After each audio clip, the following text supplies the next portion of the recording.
Bonjour et bienvenue dans l'émission Le Tête-à-Tête décideur consacrée aujourd'hui aux problèmes de référencement. Alors vous le savez, le principe consiste à placer votre ou vos sites internet dans les premières pages des moteurs de recherche. Pour y arriver, les professionnels mettent en place un ensemble de méthodes et techniques qui visent à porter ce défi. Alors pendant longtemps, le jeu consistait à jouer au chat et à la souris avec les algorithmes de Google les plus connus mais aussi les plus imprévisibles.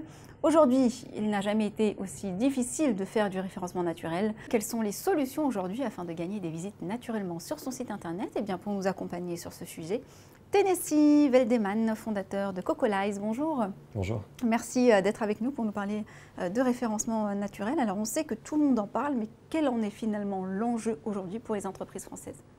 Alors, le référencement naturel, c'est 60% des visites d'un site internet. Il y a deux manières pour être sur Google. Soit le référencement naturel, qui est gratuit, qu'on appelle aussi le SEO, soit le référencement payant via Google AdWords, qui lui peut coûter plusieurs dizaines d'euros à chaque clic sur un lien. Il faut savoir qu'il y a à peu près 78% du budget publicitaire qui a été reversé à Google aux États-Unis l'année dernière. Donc de plus en plus d'entreprises se tournent aujourd'hui vers le référencement naturel. La difficulté, c'est qu'il faut être dans les 3 premiers résultats. Les 3 premiers résultats concentrent à eux seuls à peu près 75% des clics.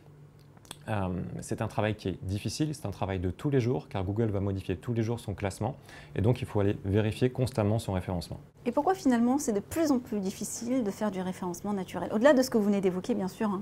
La première raison, c'est qu'il y a 10 ans, il y avait à peu près 160 millions de sites internet dans le monde. Aujourd'hui, on a à peu près 1,6 milliard, donc 10 fois plus de sites internet, 10 fois plus de concurrents, donc 10 fois plus de difficultés à être premier.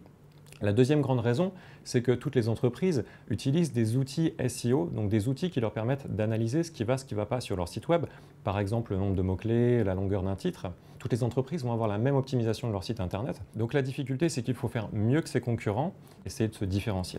Et mieux n'est pas forcément plus cher quand on fait du référencement naturel. Exactement. Alors aujourd'hui, vous êtes le fondateur d'une entreprise qui s'appelle Cocolize, qu'on a cité en introduction. Sa spécificité finalement dans cette jungle du référencement?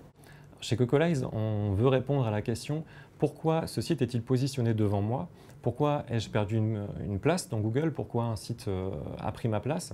Et donc, on a créé Cocolize.com, qui est la première solution qui permet d'analyser et de suivre tous les mots-clés que vos clients vont chercher dans Google pour essayer de vous trouver. Donc, c'est une solution qui permet d'analyser votre site, vos concurrents et les répercussions qui se sont passées sur Google pour être alerté, par exemple, votre concurrent a changé le titre de sa page, il a gagné une position dans une application la plus simple possible.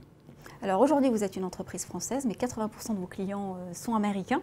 Donc on peut dire que vous avez une bonne vision finalement du SEO international. Votre vision du référencement naturel, on va dire à moyen terme?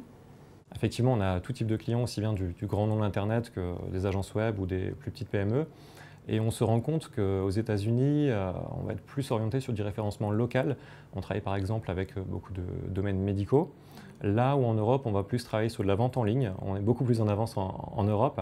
Et on se rend compte que Google évolue de plus en plus vers un moteur de réponse et non plus un moteur de recherche. Ce qui fait que la notion d'analyse concurrentielle, de surveillance de ce que font mes concurrents va devenir de plus en plus essentielle.